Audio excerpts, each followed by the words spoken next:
ප්‍රජාතන්ත්‍රවාදී සමාජයක් කිව්වම ඇත්තටම මොකද්ද මේ කියන්නේ? ඒ වගේ දෙයක් ගොඩ නැගෙන්නේ කොහොමද? හොඳයි. අද අපි මේ ලොකු සංකල්පය සරල පියවර කීපයකින් විග්‍රහ කරගන්නයි යන්නේ. හරි. එතකොට සමාජයක් ශක්තිමත් වෙන්නේ කොහොමද? මේකට උත්තර හොයන්න නම් අපි පටන් ගන්න ඕනේ ගැඹුරුම තැනින්මයි. ඒ කියන්නේ මේ හැම දෙයකම අත්විවරම වෙන පුද්ගලයාගෙන්ව. ඉතින් ඕනෑම ශක්තිමත් සමාජයක මුලින්ම තියෙන්න ඕන දේ තමයි ඒ සමාජයේ ඉන්න හැම කෙනෙක්ටම වටිනාකමක් තියෙනවා ඒ වගේම මූලික අයිතිවාසිකම් ටිකක් තියෙනවා කියන පිළිගැනීම. විශේෂයෙන්ම දරුවන් ගැන කතා කළොත් ජාත්‍යන්තර සම්මුතීන් වලින්ම පිළිගත්ත මූලික අයිතිවාසිකම් 4ක් තියෙනවා. ඒ තමයි ජීවත් වෙන්න තියෙන අයිතිය, ආරක්ෂා වෙන්න තියෙන අයිතිය, සමාජයේ වැඩවලට සහභාගී වෙන්න තියෙන අයිතිය සහ තමන්ගේ හැකියාවන් දියුණු කරගන්න තියෙන අයිතිය. මේ 4 තමයි නිරෝගී දරුවෙක්ගේ යහප පැවැත්මේ අත්තිවාරම. හැබැයි මෙතන හරිම වැදගත් ප්‍රශ්නයක් තියෙනවා. අයිතිවාසිකම් විතරක් තිබිලා ඇතිද? නෑ නේද?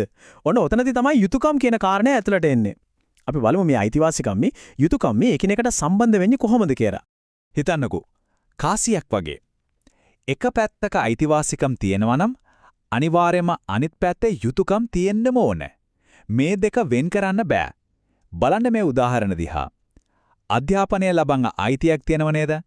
ඒ එක්කම ඒ ලැබෙන අධ්‍යාපනයෙන් හරියට ප්‍රයෝජනයක් ගන්න එක යුතුයකමක්. ඒ වගේම තමයි තමන්ගේ අදහස් කියන්න අයිතියක් තියෙනවා. හැබැයි ඒ අයිතිය පාවිච්චි කරන ගමන්ම අනිත් අයගේ අදහස් වලට ගරු කරන්නත් යුතුයකමක් තියෙනවා. හරි.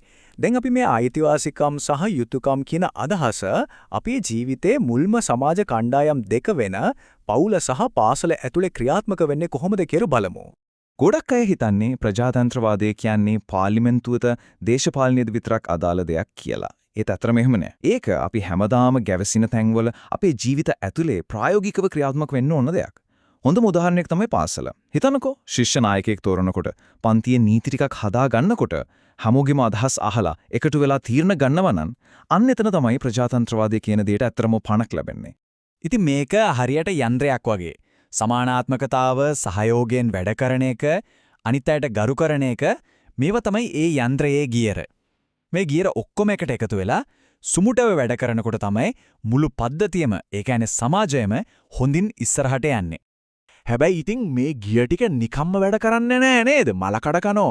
ඒව හොඳට සුමටව ක්‍රියාත්මක වෙන්න නම් ඒවට ඔයිල් වගේ දෙයක් ඕන වෙනවා. අන්න ඒ ඔයිල් තමයි අපි චිත්තවේගීය බුද්ධිය නැත්නම් ඉමෝෂනල් ඉන්ටෙලිජන්ස් කියලා කියන්නේ.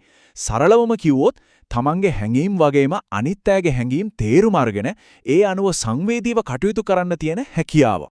හොඳයි. දැන් කණ්ඩායමක් ටික ටික ලොකු වෙනකොට මොකද වෙන්නේ? යම්කිසි මඟ පෙන්වීමක්, මෙහෙවීමක් ඕන වෙනවා. අන්න එතනදී තමයි නායකත්ව කියන දේ හරිම වැදගත් වෙන්නේ. නායකත්වයේ ප්‍රධාන විධි දෙකක් තියෙනවා. බලන්න මේ දෙකේ වෙනස. එක පැත්තකින් ඒකාධිපති නායකයා තනියම තීරණ ගන්නවා. බලය සහ බය පාවිච්චි කරලා පාලනය කරනවා.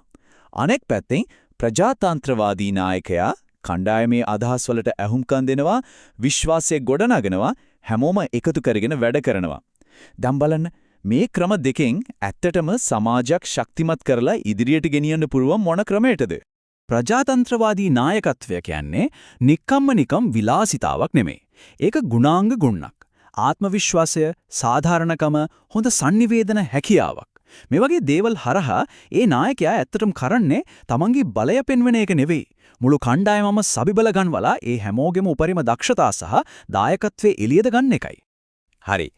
දැන් අපි මේ කතා කරපු හැම දෙයක්ම පුද්ගලයාගෙන් පටන් අරන් පවුල, පාසල, නායකත්වය දක්වා ආපු මේ ගමනේ මේ ඔක්කොම එකට එකතු කරලා ප්‍රජාතන්ත්‍රවාදී ජීවිතයක සම්පූර්ණ සැලැස්ම මොන වගේද කියලා බලමු. මේ විදියට ජීවත් වෙන එක කියන්නේ එක රැයකින් ඉගෙන ගන්න පුළුවන් දෙයක් නෙවෙයි. ඒක නිරන්තර පුහුණුවක්. දවසින් දවස ප්‍රගුණ කළ යුතු දෙයක්.